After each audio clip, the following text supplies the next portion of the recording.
Hi, ladies. How you doing tonight? I am so beyond thrilled to be here with you, and just to be in a room full of women this size is absolutely incredible. I love that little clip from the Grinch movie, Christmas. It came without ribbons. It came without tags. It came without packages, boxes, or bags. He puzzled and puzzled till his puzzler was sore. Then the Grinch thought of something he hadn't before. Maybe Christmas doesn't come from a store. Maybe Christmas, perhaps, means a little bit more. Tonight we're going to talk about what that more of Christmas is, and I am going to tell you my Grinchiest Christmas story ever in just a little bit. Before we get started, I want to show you a picture of my family so that you understand why I appreciate a girls' night out. These are my men. I'm surrounded by them. This is my husband, Kevin. We've been married for almost 19 years. I have an oldest son, Eli. He's 13, 10-year-old Lincoln, and 8-year-old Nolan. And I love them. I mean, they are like my Christmas gift. But because for the past decade or longer, I have been surrounded by testosterone, it's good to be here with women. And I know this is a fancy lady event, so I hope this doesn't offend you, but because I'm surrounded by testosterone, I'm also surrounded by things like fart smells, and fart jokes, and fart noises. Like, just male farting energy is always in my house. And so it's good to be here with you ladies, where you smell of things like essential oils, and you smell of candles, and you smell of body lotions. And when Kelly had us breathe in, I was like, thank you, God, that this is a room full of women. So I am so excited to be here with you today. How many of you are here with your girlfriends or maybe one of your important women in your life? Yeah, probably all of you, right?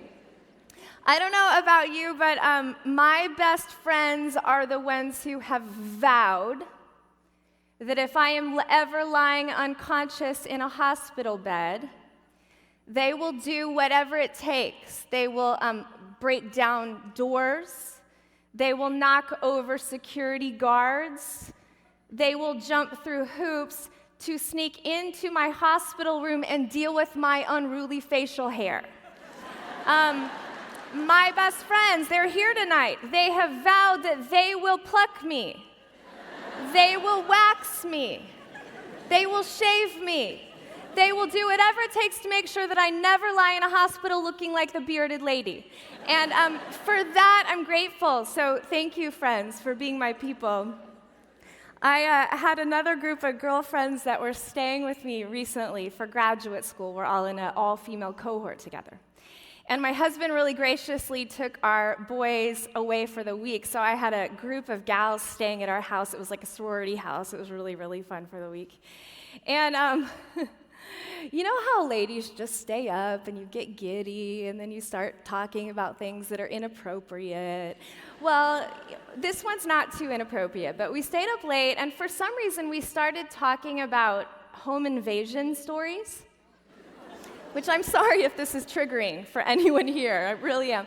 We started talking about celebrity break-ins and then real-life break-ins, and I don't really know why, but that's what we were up late doing, and laughing about them for some reason, which is not appropriate. But I went to bed that night, and I had a nightmare that someone was breaking into my house. Now, here's what you need to know about me. I am not an anxious person.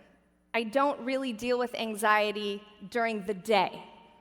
But at night, all of my anxiety comes to the forefront, and I am the most anxious sleeper you will ever meet. My husband, we've been married for 19 years, and if I go to bed before him, he still has to walk into our bedroom going, "It's Kevin, it's Kevin, it's Kevin," because I'll scream, really, I'll start screaming. Our boys don't actually come wake me up. They go all the way around the bed to wake up Kevin because they know mom's gonna start screaming, and then it freaks them out. So the other thing that I do when Kevin is out of town, this will tell you a little bit how crazy I am, I actually sleep with a butcher knife in bed with me. And, I don't know if you can tell by looking at me, but I'm not strong. I'm not agile. I'm not going to be able to knife an intruder who breaks into my home. If anything, I'm handing them a weapon with which to knife me. You know what I mean? But this is what I do. This is the kind of anxious sleeper that I am. So I've got these girlfriends staying at my house for the week. We're telling break-in stories. I have a nightmare that someone breaks into my home. And you know how when you're dreaming and you want to run and you can't run? It's like you're stuck in concrete or whatever. And you know how in your dream when you want to scream, you can't scream? Well, so I'm having this nightmare, and in it, I'm trying to run away from the person breaking into my house, and I'm trying to scream, but I can't do either. But apparently, in real life, I'm actually making a noise, crying for help. And apparently, I'm saying something like this. Ha, ha, ha. And I do it long enough and loud enough that my friend who's staying across the hall comes running into the bedroom, but she hasn't introduced herself. She doesn't say, it's Micah, it's Micah, it's Micah. So she comes in and I start screaming, and I actually go for the butcher knife. And then she starts screaming. Thankfully, we both sort of snap out of it, and I don't actually knife my friend while she's staying with me. I haven't slept with a butcher knife since that happened, just so you know. Yeah, you can clap for that. That's worth applauding for. The best part about that story is now it's become like an inside joke. So if, school's stressful or if just life is stressful, we'll call each other and we'll all be like, ha. But this is what I love about girlfriends, right? Like, they see you're crazy and they love you anyway, right? Turn to your friend that you came here with tonight or your family member and say, thank you for loving me in my crazy. Yeah.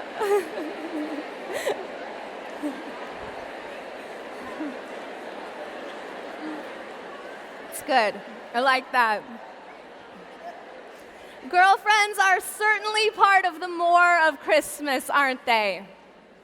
Very, very thankful for my girlfriends. In 2015, my husband Kevin and I walked through one of the most difficult seasons of our marriage. I'll talk about it a little bit later tonight. But one of the things that happened in 2015 is that I woke up one morning inexplicably unable to walk. I could put no pressure on my legs whatsoever. My husband, Kevin, was actually carrying me around the house for a time. And I was eventually diagnosed with a disease that impacts my joints. I'm assuming in a room this size, many of you can relate to what I'm saying. But at the time, it was so painful, I couldn't hold a coffee cup. I couldn't take the lid off the deodorant. I couldn't open doors. And so physically, it was painful, but emotionally, it was painful. Because suddenly I'm not the mom that I once was. Suddenly I'm not the wife or the friend or the coworker that I once was. And of course, it was right around the holidays. And I don't know about in your house, but in my house, I make the Christmas magic, like that great sketch we just saw. I'm the one who does the shopping and the wrapping and the baking and the decorating, and I actually love doing that stuff. I don't feel bitter about it at all, but I couldn't do it that year. And so I was feeling really desperate and really sad. And one night, there was a knock on my door. Knock, knock, knock. And I hobbled over to it, opened the door, and there stood some of my closest friends. They had wrapping paper. They had hot chocolate. They had Christmas movies. And they came into my house, and they just started making Christmas magic. They pulled out my kids' gifts and they started wrapping them. They tidied up. They put on the Christmas movies. They made the hot chocolate. They decorated for me. And it felt like a miracle, like they were actually lighting up my darkness. And I know it didn't seem like much to them, but to me, it felt like everything. I actually got through the holidays this year because of them. That's why I love a room like this where we can just celebrate sisterhood and how we support each other in those dark seasons. Okay, so back to my boys. Will you show that picture one more time? So we're on vacation in Florida, obviously the most magical place on earth. Someone gave us their house for a week. It was really, really generous. But so we went on this trip, and on vacation, it was sunny because it was Florida, and we were unplugged from social media, and just no adulting had to happen whatsoever. And we came back just before Thanksgiving. And so suddenly, you're in vacation mode, but you're just like thrust into holiday mode. And all of a sudden, December has like taken me hostage with its to-do list and the things that you have to get accomplished. And I was just feeling really overwhelmed. I came down with PVB, post-vacation blues. It's a real diagnosis. But I was actually feeling really sorry for myself. Like, it was kind of first worldy, but I was like, poor me, I have to unpack suitcases, and I have to go run errands, and I have to think about Christmas. I just became very sullen and dramatic. But part of the problem, honestly, is that I felt so down after returning from vacation because there are things, good things, that I long for. Things in my heart and things in my soul that I want, especially around the holidays. I want a meaningful, memorable, remarkable, magical Christmas for myself and for my family. I just unashamedly want that. But sometimes, in the wanting of that, the pressure that I put on myself, and let's be honest, the pressure that culture puts on a lot of us to accomplish it all, can feel like a lot. And not just to accomplish it all, but to accomplish it all while feeling a certain way, like you're supposed to feel holly and jolly and merry and bright all the time in December, right? But sometimes it just doesn't feel that way.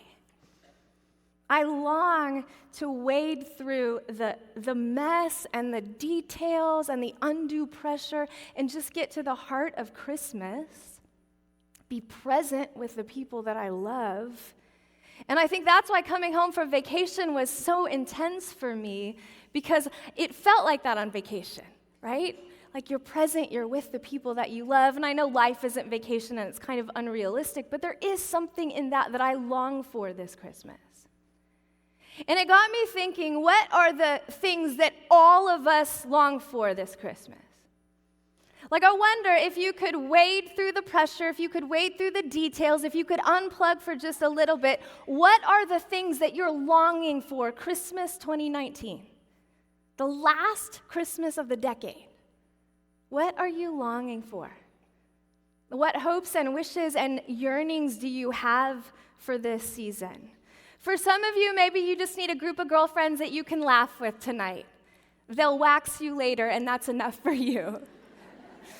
Maybe for others of you, you are longing for a drama-free holiday finally. No family drama, no work drama, no relationship drama, just drama-free would be the greatest Christmas of your life. For others of you, you're longing to let go of materialism, right? And just celebrate a simply Christmas.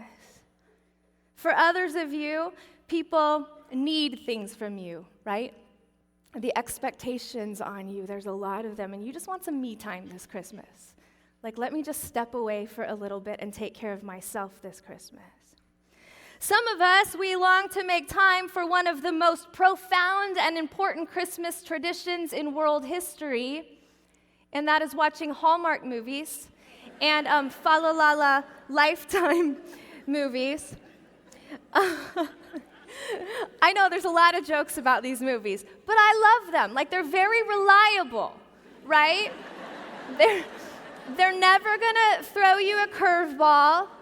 They're never gonna throw you a plot twist. When life is complicated, Hallmark movies aren't, and so they're really good for us. They're all the same, right? There's a big city businesswoman, and she's been wounded by Christmas for some reason, and she can't bring herself to celebrate it. But for some reason, her job sends her to a small town.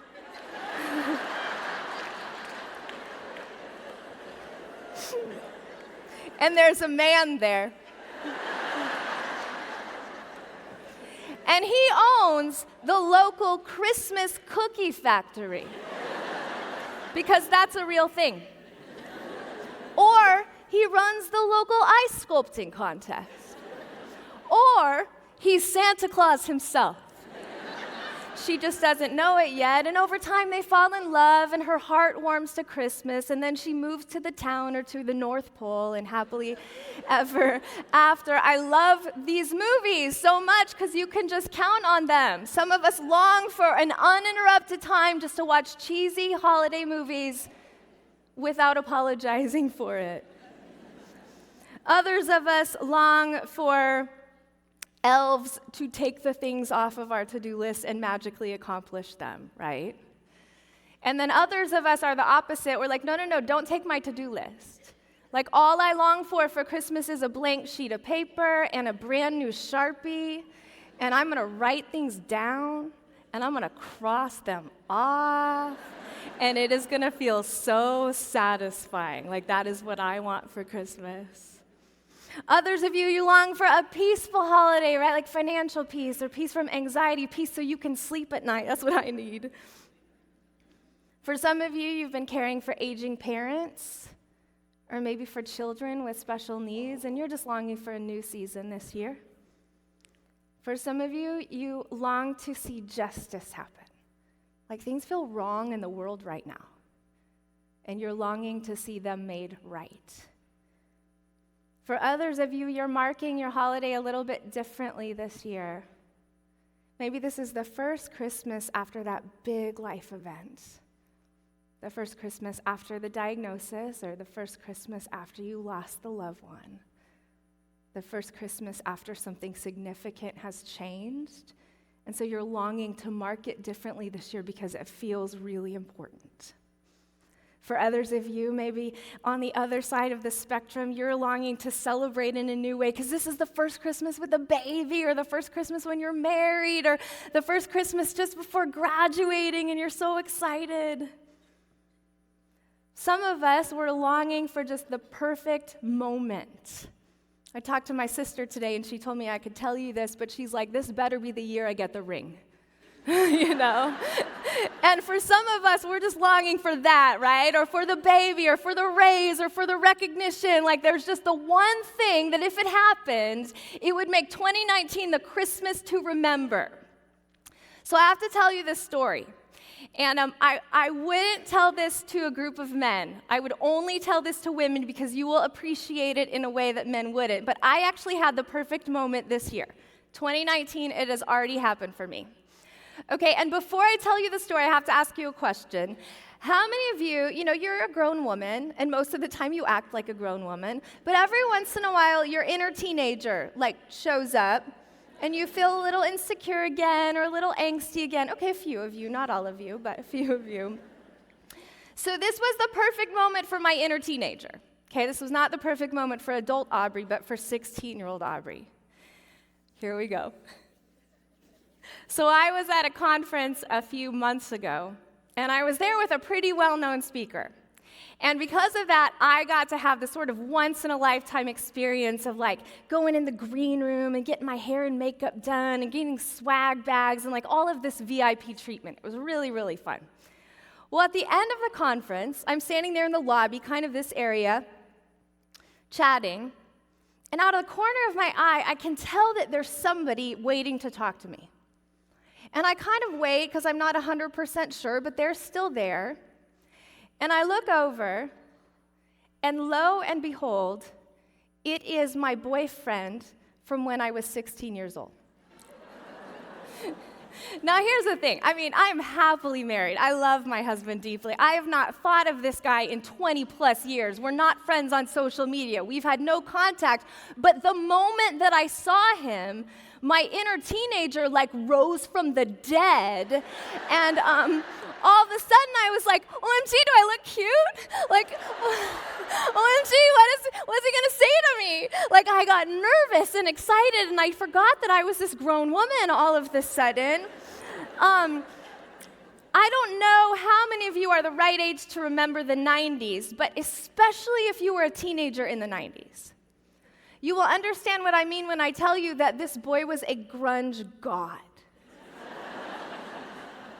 He wore corduroy pants, and he wore oversized flannel shirts, and he wore Doc Marten boots, and his hair hung in his face, and he played guitar, and he was brooding, and I was in love with him. But he broke up with me for an older girl who was 18 who smoked cigarettes and drove a Mustang. And my parents were strict, church-going folk. I was not allowed to smoke cigarettes or drive a Mustang. And so he broke up with me, and it broke my heart. And so between us, it was really good seeing him because he did not age well. Thank you for clapping for that. He really didn't. It's not very Christmas spirity of me to say, but he had on a Matthew McConaughey t-shirt.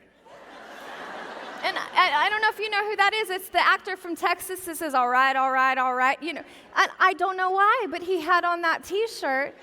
And so he didn't look good, and I was really glad about it because I did look good. Remember, my hair and my makeup are done. And so if you're ever going to run into your 16-year-old boyfriend, that's the way to do it. So we talk really briefly, and then he says, Aubrey, you've done really well for yourself. And well, thank you. And then he said, you're like kind of famous. Now, here's the thing. I'm not like kind of famous. I'm not even close to like kind of famous, but I was there with a like kind of famous person, and so it was like fame by osmosis.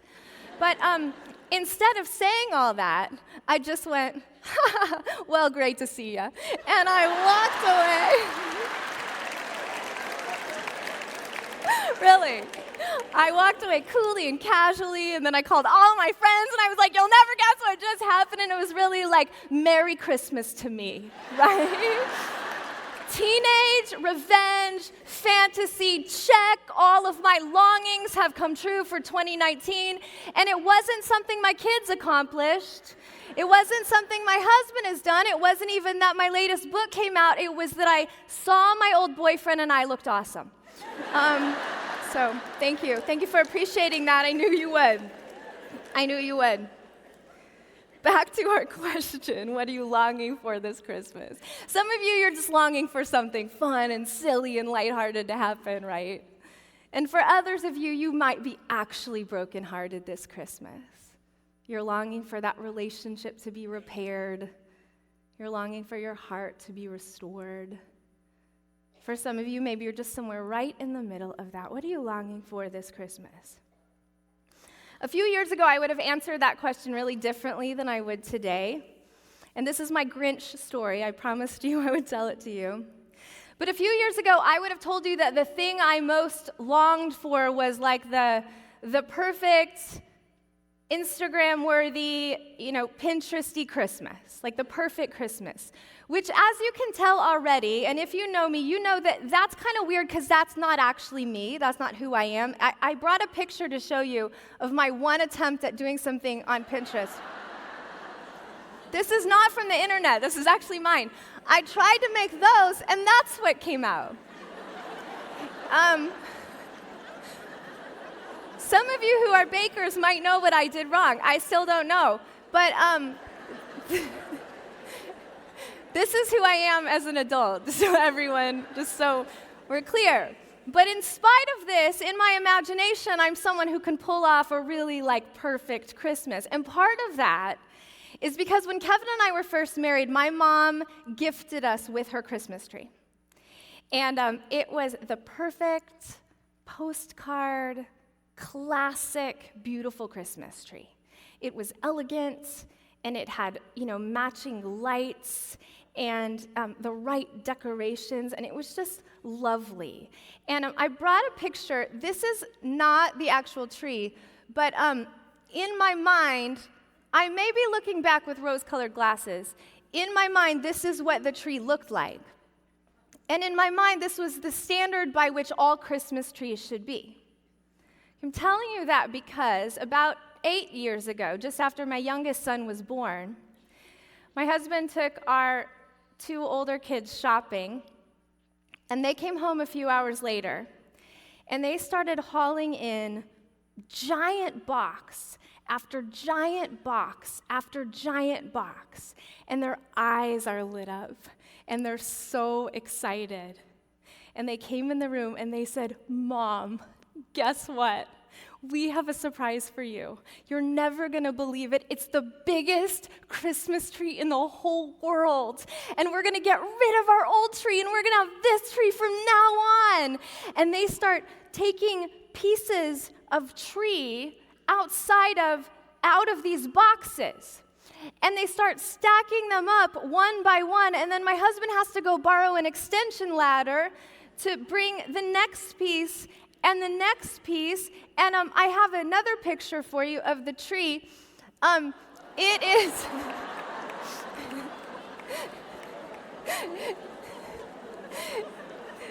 it's over 2 stories tall. It's 6 feet wide at the widest, and it's actually from a mall.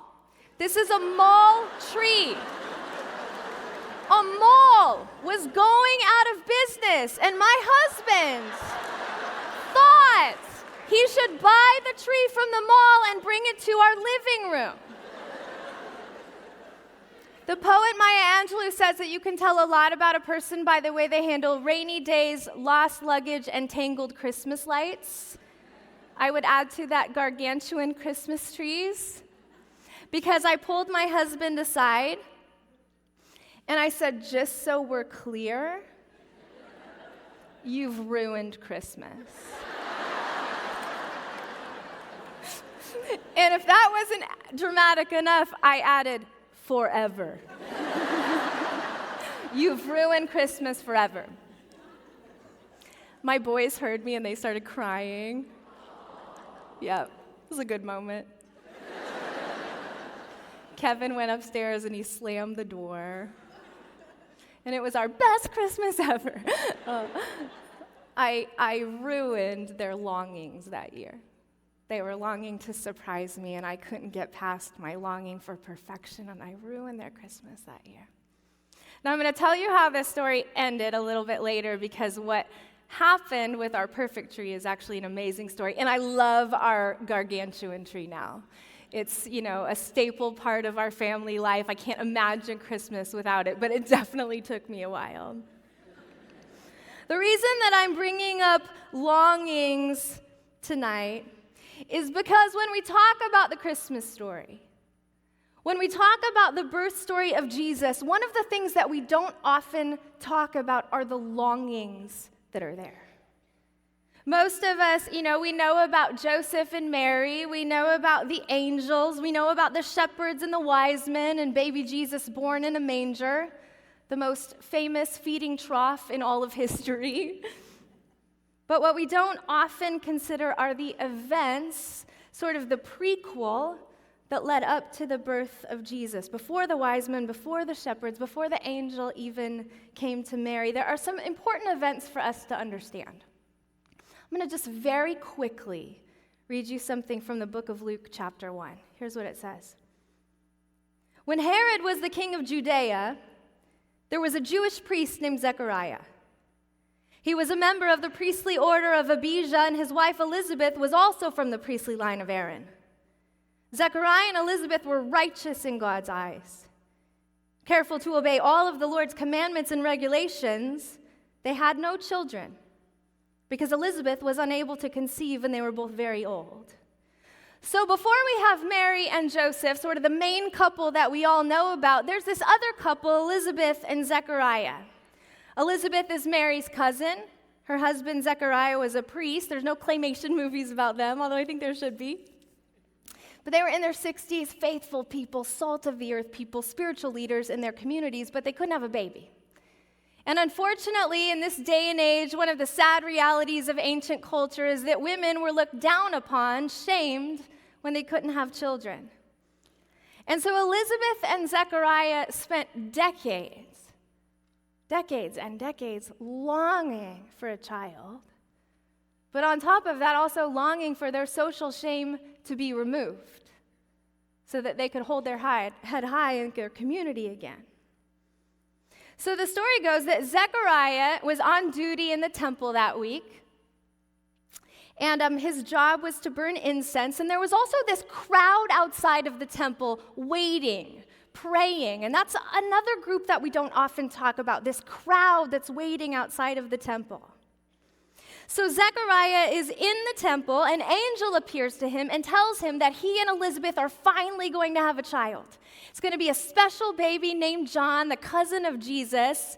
And Zechariah, I love this moment, he doesn't believe the angel. In fact, he sort of mansplains miracles to the angel. And he says, no, we're in our 60s. There's no baby coming. And the angel actually shuts Zechariah's mouth for 9 months. The guy can't speak until the baby is born. And some of you in this room are like, There's some people in my life that I might be okay with if an angel shut their mouth for 9 months. I wouldn't be mad about that. Here's the point. Before we get to what we often consider to be the Christmas story, we've got this cast of characters. Elizabeth, Mary's cousin. Zechariah, Elizabeth's husband. And then we've got this crowd of people waiting outside of the temple. The other thing that's going on historically leading up to the birth of Jesus is this. At this point in history, Caesar Augustus, who was the first emperor of Rome, wanted power. And the guy was oppressing the Israelite people, but he didn't take over nations in order to destroy them. He did so in order to convert them into little Roman citizens because he wanted more and more followers and more people for his kingdom. And so the Israelite people, God's people, were losing their national and their spiritual identity. And then the other detail that's going on is this. The Israelite people themselves had been waiting, praying, longing for 400 years for God to show up and rescue them. 400 years. There had been a time of silence from God. I don't know how much you know about the Bible, but between the Old Testament and the New Testament, there's around 400 years where God seemed silent. And the people were waiting and waiting and waiting, generations waiting for God to show up and do something new, rescue them, help them, just speak to them again. Here's why I'm telling you all of this, because in the Christmas story, we have so much longing. Elizabeth is longing for a baby. Zechariah longing to speak again.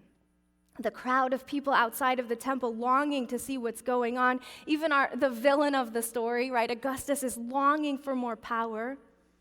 The Israelite people are longing to hear from God, longing for rescue. And then even in the folks that we're more familiar with, Mary is longing to see how her pregnancy and her story unfolds. The wise men are longing to find this baby boy king. Shepherds are longing for the promised Savior. The entire Christmas story is one of just deep, deep longing. It is as if the entire world is ripe with expectation, ripe with yearning and anticipating. Historically, politically, emotionally, spiritually, everything is just pregnant with longing, waiting for something to happen, waiting for dreams to come true. Waiting for hope to arrive, longing for shame to be removed, longing for light in the darkness. And it is in the middle of all of that longing that the Son of God, the Prince of Peace, the light of the world was born, as if he just might be the answer that the world is longing for. I told you that 2015 was one of our most difficult years. It was a season of longing like we have never experienced. One of the things was that I got sick, but what you might not know is that same week that I got sick, we opened the doors to Renewal Church 4 years ago. So Kevin and I were celebrating. We were excited, like all that God had been birthing in us was finally coming to fruition. That same week, we opened the doors to our church. My first book, a book called Overcomer, came out. And so there was all this goodness and all of this excitement, but then I got sick out of nowhere. The other thing that was going on that season is that my family and I were grieving deeply because my cousin Cameron, who was like a brother to me growing up, like an uncle to my kids, was snowshoe hiking in Crater Lake National Park, Oregon. Cameron stepped out onto a snow cornice. He took a picture of Crater Lake and sent it to me. I still have it on my phone, one of the most beautiful pictures that I have. And then Cameron plummeted to his death, leaving behind 2 sons and a fiance, little guys. 4 years later, park rangers still haven't found his body. So we were grieving, not just his death, but like the way he died, so unspeakable. There's nothing good to say about that. And then the other thing that was going on is our youngest son, Nolan, was recovering from spinal cord surgery, had a lot of ongoing care. Now he is doing wonderfully now. You would never know, and I'm so grateful for his care. So that's not something I would complain about, but this is what I mean when I tell you it was a season of longing like I had never experienced. Both the good and the bad, and I did not know how to make sense of it, and I didn't know where God fit into any of it, if God even did. And so I just began to pray like, okay, God, you see us here, right? If you do, you got to show up in this longing. Like you're going to have to do something because I don't know how we're going to make it through this. Well, one night, a friend in the middle of that season actually invited me out to a concert, and I needed a night out. And so I said, yes, I'll go out with you. We got to the theater, and as soon as we sat down, the lights descended, and a screen came down from the ceiling, and it began flashing trigger warnings, and then displaying all of these really disturbing images, like women suffering and children suffering and just disturbing things. And I was like, what kind of concert is this? And then a choir walked on stage, and they were dressed in these dark robes, and they began singing this low, slow, ancient funeral dirge. And soon the mood in the theater, which at first, you're excited to be there for the concert, your mood like sinks to the ground because it's so overwhelming. And I turned to my friend, I'm like, I don't know if I can be here anymore. Like, I think we might need to go. What I didn't realize is that there was actually another choir disguised as audience members. They were surrounding the audience. And they stood up. And in the middle of all of that going on, they actually began singing over us this hopeful, joyful, triumphant song. And then they invited the whole audience to sing along with them. And so the song is growing louder and louder and louder. Now here's the thing, the disturbing images were still being displayed. And the funeral choir was still singing, but the hopeful song was growing louder and louder and louder, and somewhere in the middle of that, I realized this is what God does. Like in the middle of our deepest, darkest longings, in the middle of things that we don't have answers for, somehow, still, God is at work singing a louder song. And it is a song of hope. It is a song of wonder. It is a song of restoration. It is a song of love. God is at work in our longings, singing his louder song. And ladies, Christmas is God's louder song. Christmas is a sign that no matter what we're dealing with, even when all feels lost, even when all seems dark, even when there have been years and years and years of longing, still somehow God is in the middle of it working, singing a louder song than our suffering and our pain and our longings ever could. That's what Christmas is all about. Christmas is God's louder song. Ladies, God has not forgotten your desires. God has not forgotten the things that you care about. God knows your longings, The small ones, the funny ones, and the deep, significant ones, God knows them. And God is at work on the grand scale of things, but also in our human concerns. God is there singing his louder song. Our deepest longings are not met in ribbons or tags. They are not met in packages, boxes, or bags. Our longings are not met with anything that come from a store. Our longings are met with the more of Christmas, Jesus Christ himself, who is God's louder song. Jesus lived a perfect, sinless life. He took all of our pain, all of our sin, all of our shame, all of our longings, all of our yearnings, all of our hopes, all of our dreams, all of our anxieties. He took all of it on himself on the cross, and then he died and rose again, creating a way for us to experience wholeness and satisfaction for our longings in him and through him. And that's what Christmas is all about. In Jesus, we are offered endless love. We are offered endless chances to start over. We are offered endless freedom from shame, endless hope, endless peace, endless joy, endless life, endless satisfaction for our longings. And it doesn't mean that life's going to go exactly the way that we think it ought to. That hasn't been my case. But what it does mean is that somehow in the middle of it, God is faithful, writing a better story, singing a better song than we could ever even imagine for ourselves. That's what Christmas is about. So back to our question, what are you longing for this Christmas? What hopes and dreams do you have? All of our longings are met in Jesus. And here's the best part. We don't have to do much. Like Christmas feels like all the things we have to do, but that's not God's story for us. God says that you don't have to do much more than let him love you. Just invite him into your longings and he will meet them.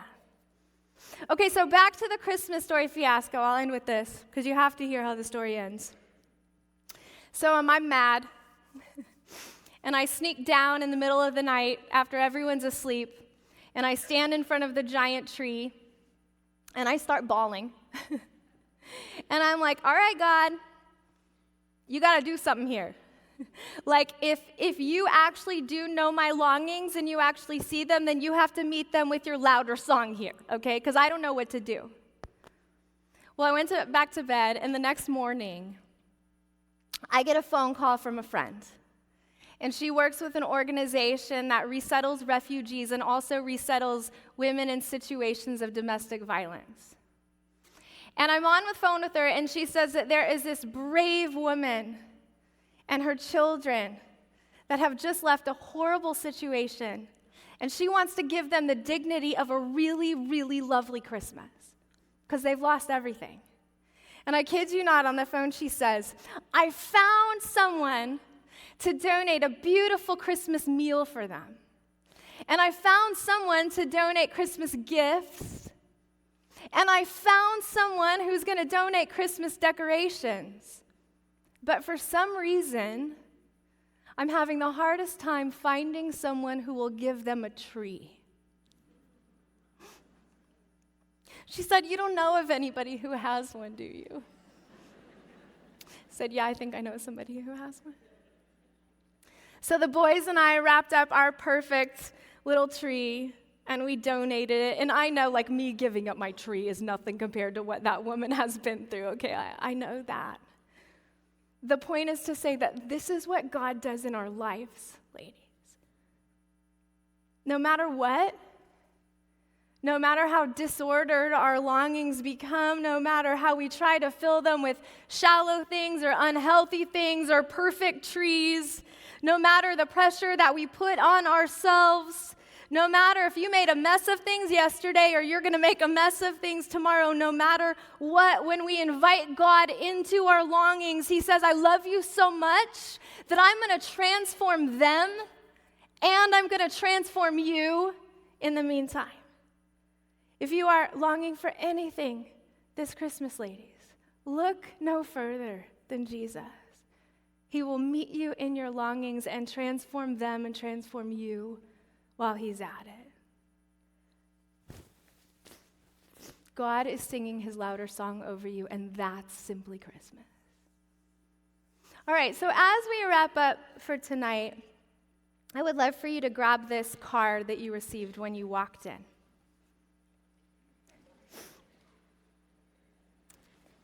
And we would love to hear from you. It even says that right here. We would love to hear from you. I know for some of you tonight, you just came because you wanted a girls' night out. And so you don't have to fill this out. Like, you're like, I just wanted to get away. I don't want to fill out anything. That's fine. Like, no one's going to judge you or stare at you as you don't fill out your card, okay? But for some of you, maybe you were touched by something tonight. Maybe it was a conversation you had out there in the atrium, or maybe it was one of the songs you heard, or maybe it was this skit. Maybe it was something that I said tonight. For some of you, God is doing something in your heart. And we've got some categories here that we would love for you, if you find yourself here, to check these off. And I'm just going to go through them really quickly. One is, tonight's message made me think of Christmas differently this year. Maybe you didn't think about Christmas as being the answer to your longings, but that's what Christmas is, and so you're going to check that one. Or maybe you're recommitting your life to Jesus tonight. You used to walk with God, but it's been a while. But the things that you've been using to fill up your heart and your longings, those are shallow things, and you know they're not filling you. And so tonight you're ready to say, yes, Jesus, I'm coming back to you because you're the one who fills me up. You're the one who satisfies my longings. If that's you, I want you to check that one off. And maybe some of you tonight, you have never had a loving relationship with Jesus, but you sense that God is stirring in you. You sense that God is moving in you, and tonight you're ready. Like, you're like, I want to have my longings met in Jesus. I want to know his love. I want to know his satisfaction and his wholeness. And so tonight for you, I'm going to give you an opportunity to pray with me. And don't worry, I'm not going to make it awkward. I'm not going to make you raise your hand or say anything out loud, okay? But we are going to pray tonight. And if you want to receive Jesus' gift of salvation, I would love for you to check that off tonight. So here's what we're going to do. I'm going to ask you to close your eyes while I pray. And even if you're not a praying person, that's okay. Just fake it till you make it. Pretend like you're praying, okay? Close your eyes with me. And I'm going to lead us in a prayer for each of these different categories. And if you found yourself there, I want you to pray with me. And then we're going to give you a few minutes to actually fill out the card. We'd love your comments tonight. This team has worked so hard. They have put their heart and souls into this event, and they would love to hear from you, just like what you loved about it and what would make next year even better. As you can tell, they put a lot of lines here because they're longing for feedback. That's their longing this year. All right, so close your eyes with me and let's pray. Ladies, tonight, if you're thinking about Christmas differently, I want you to pray with me, not aloud, but just in your mind and in your heart. God, thank you. I am thinking about Christmas differently this year. It's not about all of the stuff I make it out to be. It's about the fact that Jesus meets all of our longings. Thank you. Maybe because of tonight you want to start walking with Jesus again. You're ready to recommit your life to him. If that's you, I want you to pray with me in your mind and in your heart. God, I'm returning to you this Christmas, because you are the one my heart longs for. I miss you. Give me grace to walk with you again and help me hear your louder song for my life. And lastly, maybe you're someone who has never received Jesus' gift of salvation, but you want to. You can sense that God is stirring something in you tonight. That's God calling you to himself, by the way. If that's you, I want you to pray with me in your mind and in your heart. God, I don't know everything that it means to follow Jesus, but I believe you are the one my heart longs for. I want to receive the gift of your salvation tonight. Please forgive me for not loving you as I should. Please save me and set me free to have a loving relationship with you. I believe you are the Son of God. I believe you died and rose again so that my longings can be met in you. And now I'm just going to pray for all of you ladies. God, give these ladies an incredible Christmas where with whatever they're dealing with, big or small, that they would hear your louder song in and through Jesus speaking over them. We are so thankful that the birth of Jesus came at just the right time so that our longings would be recognized and met in you. Amen. Ladies, take a few minutes, fill out the card, and then Kelly will come back up. Thank you for having me. Merry Christmas!